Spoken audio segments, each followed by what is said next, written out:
Hey there guys, Lamont from Montage Photography, and I'm here today to bring you a couple of firsts. One is that it is my first review of any kind, of any product, YouTube or otherwise, and the other is that it's the first review of this bag, the Vanguard Heralder 51T. It is the biggest of the Vanguard Heralder series. It's also the only one with a T in the title, and the T, as you probably know, stands for trolley because it's the only one in the Heralder lineup with the trolley function.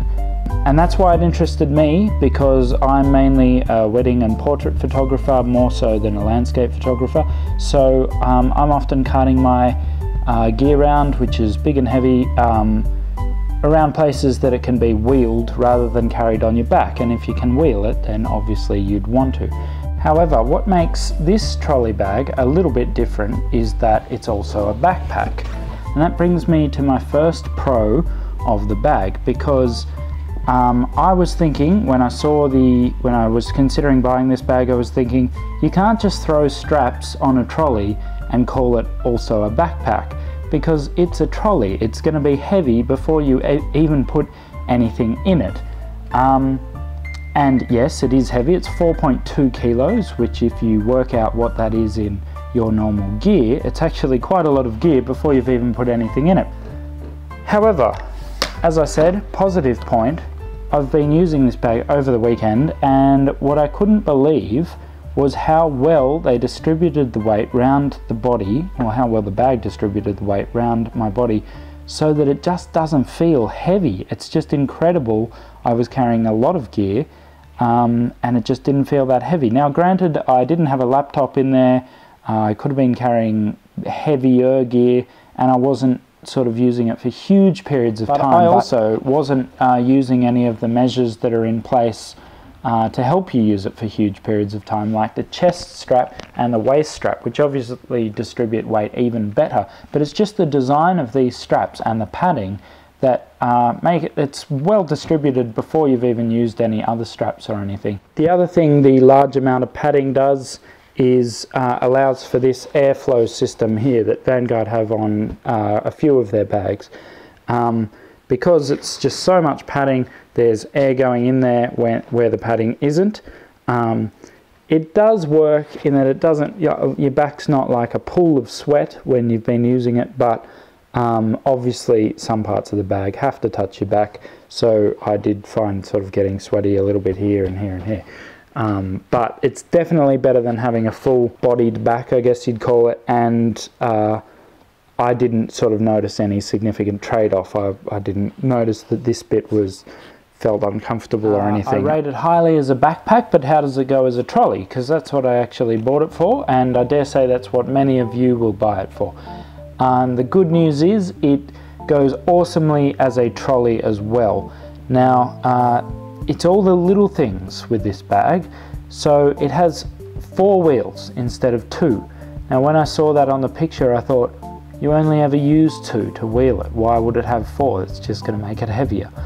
But it makes it easier to wheel in a couple of ways. If you just get tired of toting along behind you, if you've got a really long day and you're tired of sort of doing this, 4 wheels means you can stand it up and actually push it. You can even use the handle to push it along and it goes fine. But the other thing the 4 wheels means is, if it's sitting here like it is now, and you sort of just need to get it out of the way quickly, it's just maybe in a shot, or you're just moving your furniture about or whatever, you can just sort of give it a bit of a shove and it'll actually roll away from you and bump into that, like that just did.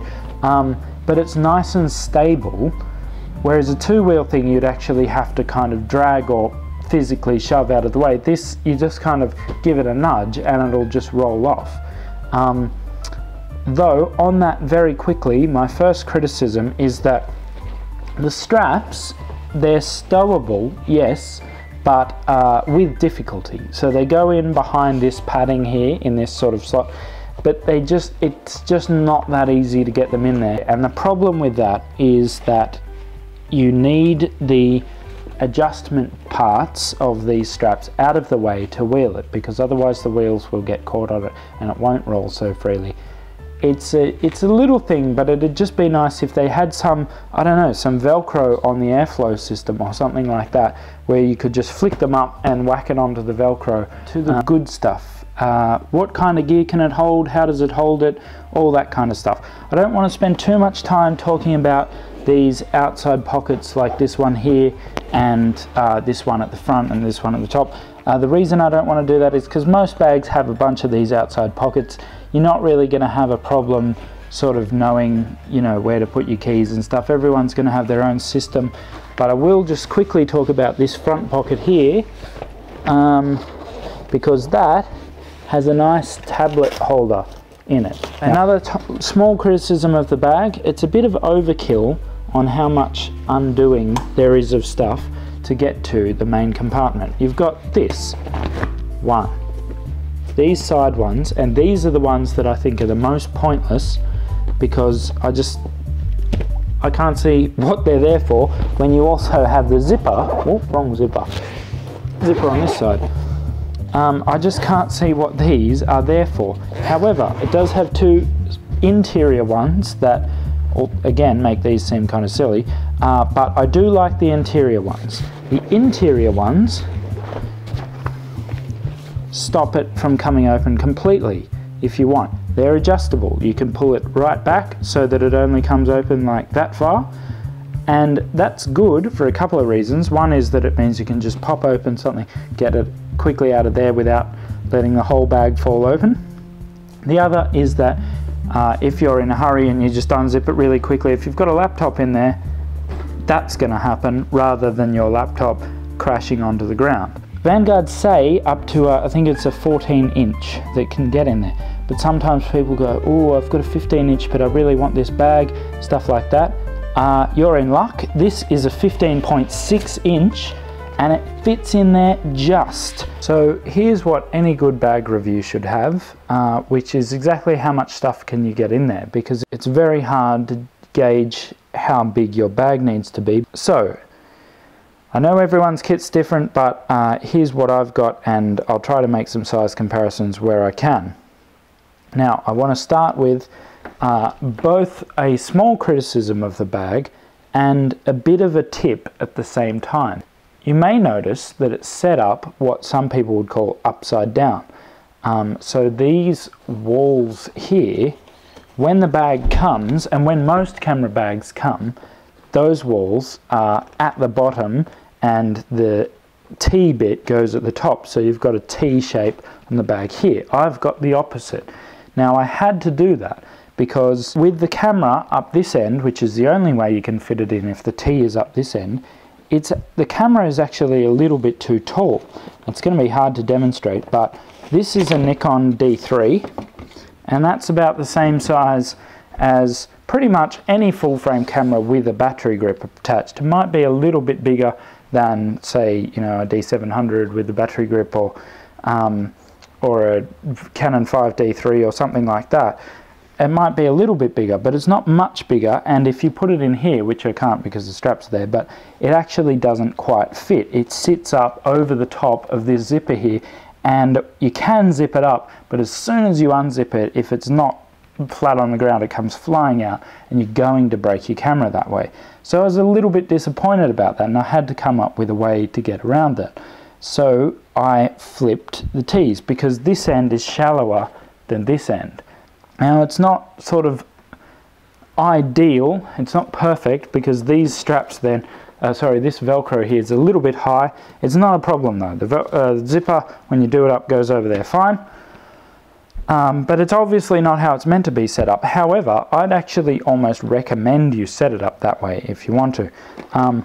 Because, you may have figured it out already, it means the bulk of the heaviness, if you've got like a pretty serious heavy camera like mine, it means it's at the bottom, and it's the hardest place for it to come out. It's the safest place in the bag, because this bag having wheels means that it's nowhere near hitting anything or anything like that. It falls the least distance if the bag falls. The other thing is it's easier to carry when all the weight's in the bottom. You know, you'd much rather have a big weight down and lower in your back than a lot of weight higher in your back.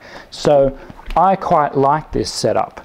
But it is strange to me that such a professional bag could not hold up the top where it's supposed to hold any full frame camera that has a battery grip on it. That just seemed really weird to me. Okay, moving on.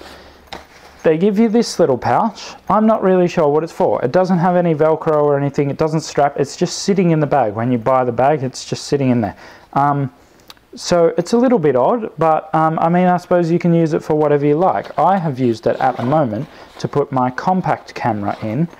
The bag's a little bit big for that purpose, but you can find something. Maybe a battery and some chargers. Some batteries and a charger. That's the camera with a Tamron 24-70 f2.8 on it. Now it's about the same size as most 24-70 f2.8s. It's actually a little bit thicker, but not quite as long as the Nikon or I think the Canon.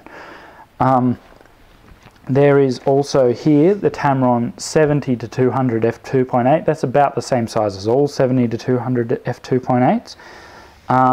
And the way I've set this bag up was very deliberate, so that this lens could be on the camera and it still sits in there, and then that lens sits in there obviously, or the other way around. Or pretty much any lens can be on the camera and I'll have a place for the other lenses, which is awesome, because none of us like it when we go to put stuff in our bag and we can't do it because we've set it up differently from how we packed our bag earlier that day.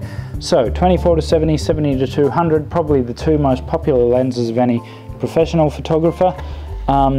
In here, a wide angle zoom. Now that isn't my actual wide angle zoom that I'm filming on my real one, that's a broken one, but it's about the same size as, you know, pretty much any of those things. A Nikon 14-24, Canon 16-35, all that kind of stuff. It's a similar size to them. Now here is, again, this is a placeholder. This is just a spare body with an old lens on it. Now this is Pentax K10D, about the same size as any sort of semi-pro level crop sensor camera. Nikon D7100, Canon 60D, all that kind of stuff. Little 50mm lens. Now that would actually normally be on my spare Nikon body, but if you have, say, a 35mm or another small prime, that will also fit nicely. With this bag, it's pretty good. I really like the way you can set it up so that you can get stuff in there no matter what configuration it is. Now part of that is due to the fact that all your lenses except your telephoto, so a 70-200 won't quite do it, but it almost does actually, but all the other lenses can go in there long ways, even quite long stuff like this Pentax 50-135. That's quite a long lens, physically long, and it goes in there endways fine. That'd be about the same size as a stabilized macro, any of the stabilized macros, even the long ones like a 150 or something. I can get 1, 2, 3, 4, 5, possibly 6 full frame lenses in there, which is pretty impressive. I can also get 2 flashes in there, and then there's this little compact camera that'll go in there as well. And then down here we have a D3 battery, which is huge for batteries, and a remote release. And you could probably get some other stuff in there as well. Is it suitable for landscape photographers? Well, probably not. They're probably going to want a full-time backpack anyway, but this tripod system on this particular bag, I don't think it quite works. However, I did find that I could get a light stand in there a bit more comfortably. A light stand's a bit smaller, so as in it's a bit thinner, but it is taller. But wheeling around with a light stand shouldn't actually be a problem. Anyway guys, I hope you enjoyed the review. I hope it's answered your questions about this bag. If it hasn't, please leave a comment. I really like the bag. I'm really looking forward to using it on portrait shoots, wedding shoots, all that kind of stuff, because yes, I did have those criticisms about it, but they're pretty small. And the other thing is, with my kind of way of tweaking it so that it does what I want, it really works brilliantly. What's important with a bag like this is how easy it is to get a lot of gear around easily, and it is amazing at that. And it also stores my gear pretty well. Overall, I give it 4.5 out of 5 huge, sparsely populated countries. Thanks guys, talk to you later.